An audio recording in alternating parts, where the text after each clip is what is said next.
Yeah, to make sure to have everything in focus when I reload something. Anyway, here we are at the beginning of March. Did the German turn again, still kind of loading up, trying to support things, but I threw a headquarters, some supplies up here. Spent 8 supplies on this big attack. There was a chance. I needed 4 higher. I got a 3 of taking Lille this turn. But, you know, it's down to 1 strength point. That I can wipe out almost guaranteed. It will not take a lot of strength, a lot of firepower points. The problem is it'll take some because I need the ringed effect here. So that's 6, say, I don't know, say 12 or whatever. Well, 6 will get me +3, which should work. Because I'm not going to get the doubling effect because of the city center and the multiples. Anyway, that's what the Germans did. New supplies in. You can see their defensive supplies are a little healthier. They could be run out here. I really wanted to take Lille, and I may at some point want to take Antwerp as well, but that's an expensive thing to take. And honestly, I'm not sure why. Given that I've decided the Belgians are locked in and have accepted some sort of armistice, I don't know if attacking them does me any good. I don't gain anything from taking it. Obviously, in the full campaign, there's probably some productive capabilities up here that you'd be adding. There's a factory. Manpower center, but I doubt that matters on the wrong side. But mainly I'm just waiting for the Allied offensive at this point. Spend a couple more supply to finish this off, add more demoralization points to the French. I just want to get it taken care of and get my artillery on the line where I can start using them if need be. Get them in position so maybe they can support an assault of some sort. Okay, so we came to the first of these things that are indicated as units built out of other units. Now all that happens is for every 2 full strength points, I have to remove a strength point from somewhere for it. So I've got to find 2 points I'm willing to discard. And if I can, I'll probably toss it off something that's already on the line, or already in the replacement field. I don't think there's an option. I think I have to do this. I can't like bring this unit in 2 strength points less or whatever. But okay. Alright, well, March went into April. Yeah, I know, passed by really quick. But we're just talking people pulling troops off the line, restoring them, putting them back in. One thing, the number of German replacement units caused a problem. I'm pretty sure I cheated. I'm pretty sure that somewhere towards the end of the month, I probably threw 1 extra replacement unit in. But it could have been more. However many weren't there in March, however many turns didn't have little markers, well, I just put that odd-even factor back in. That stopped in January, I guess. France is on it, Germany's not. And, well, you know, shit happens, and I'm not going to try to penalize the Germans for that. I know they're doing quite well. They're going to have a lot of withdrawals this month. They have a huge amount of forces being pulled out and not a lot coming on the board. As well, I think sometime during this month, the French pretty much have to launch their offensive. And probably not too late in the month, because they've got to spend enough supply that the supplies they get next month won't throw them over the burden. Right now, what are we at here? 12, 1, 2, 3, 4, 5, 6. That's 72, 82. Sounds like 106.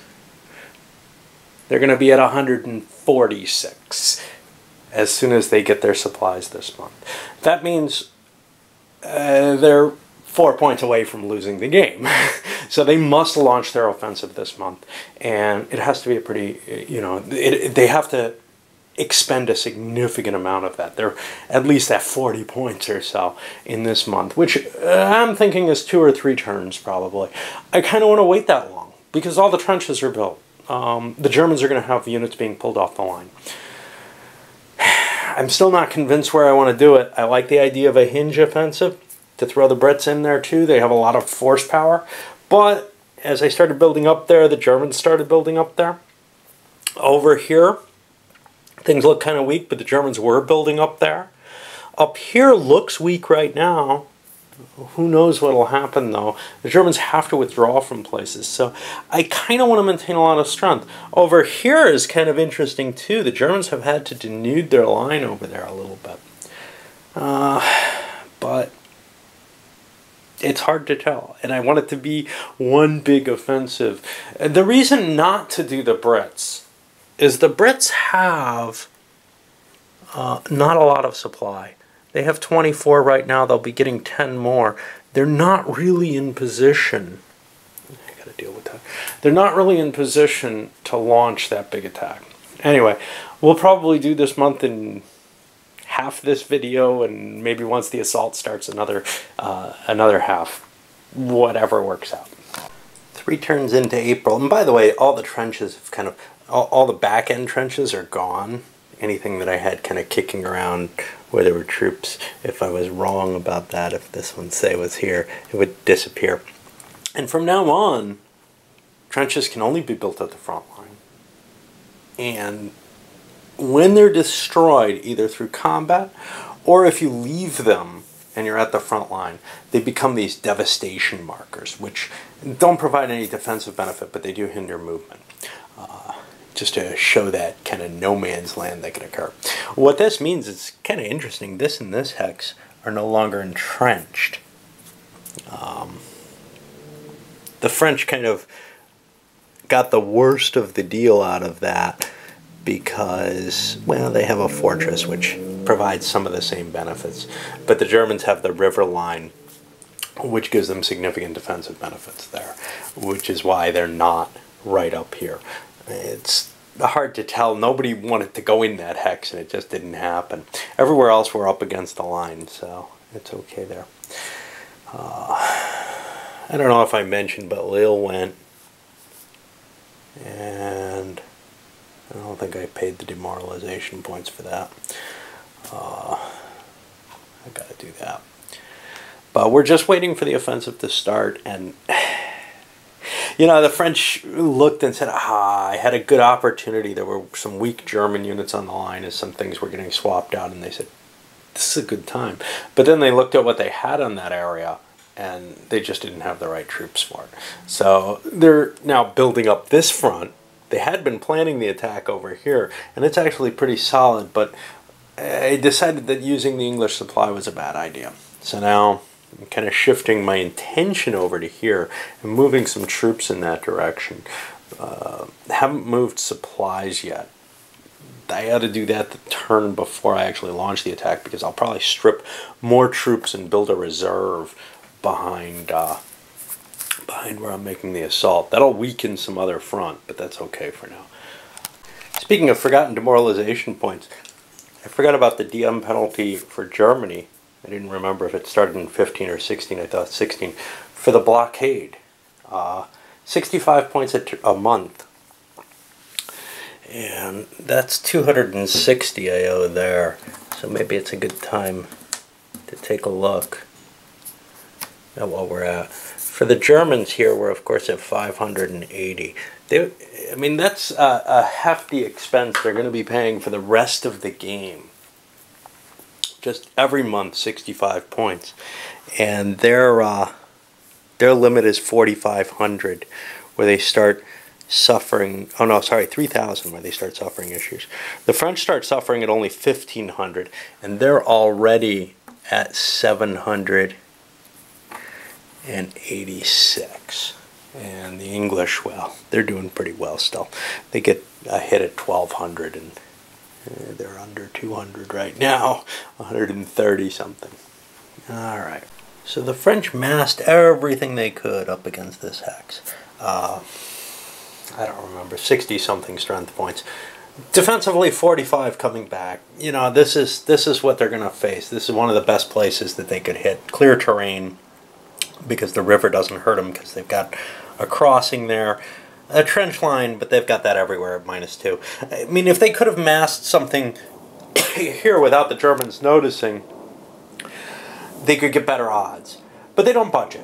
And they spent, I think, 12 supply points on this attack, the extra one because they got the artillery in there. It's just not doing the job. They're going to have to push more artillery, more men, maybe try to widen the attack. But with 3 units attacking here, it's hard to find another spot where they can get 3 units. So here they could get 3 units hitting.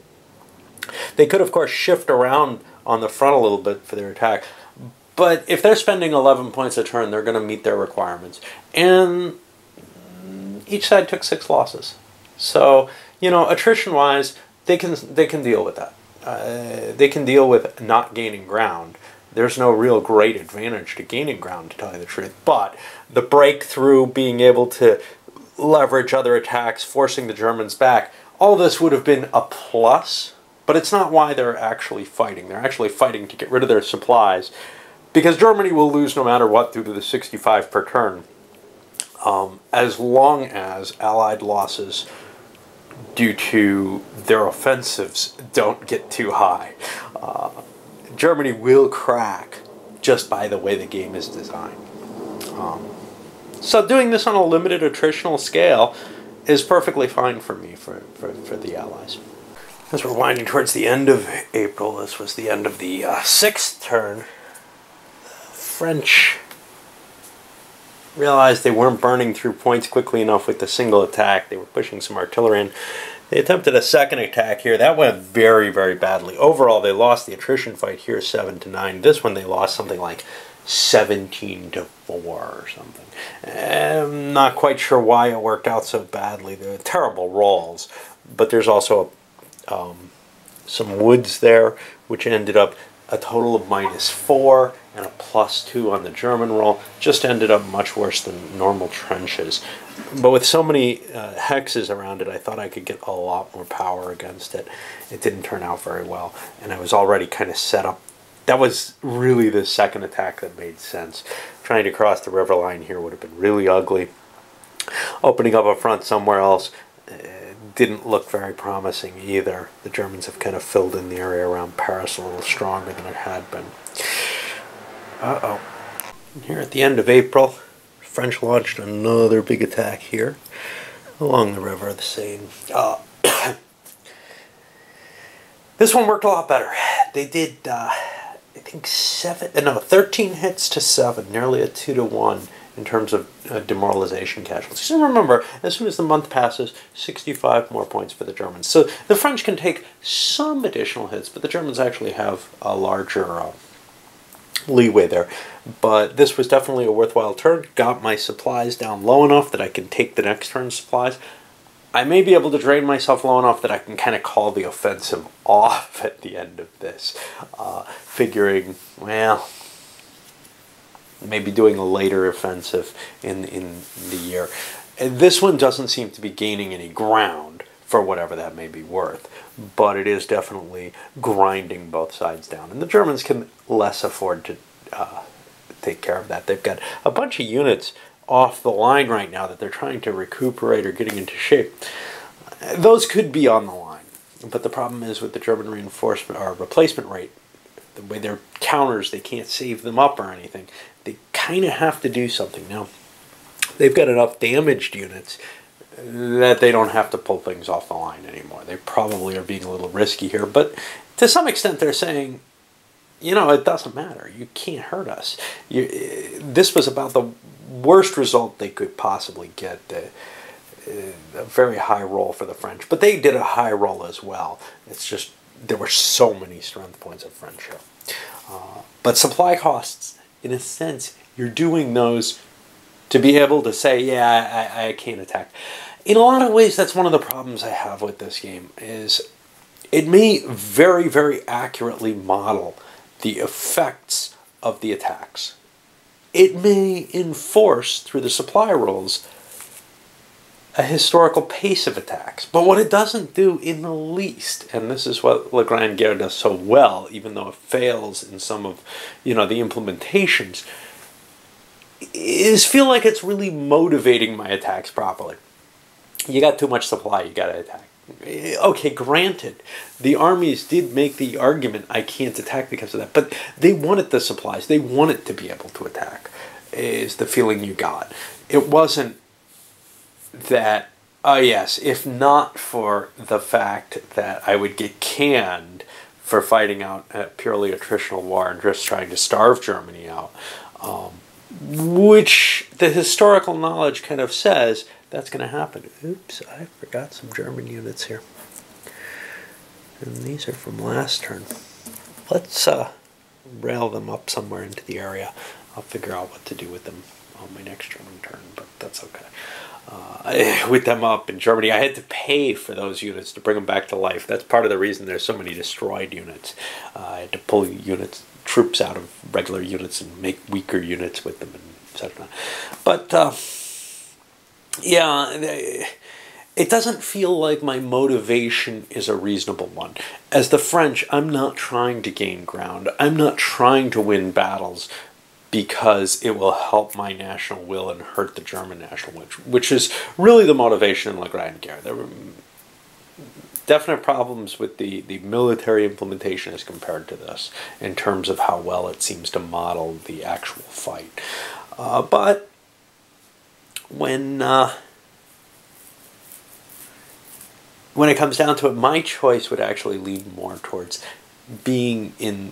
making decisions for the right reasons rather than having it play out correctly. Anyway, this is interesting and this is fun. It's just, it's not going to compete for me.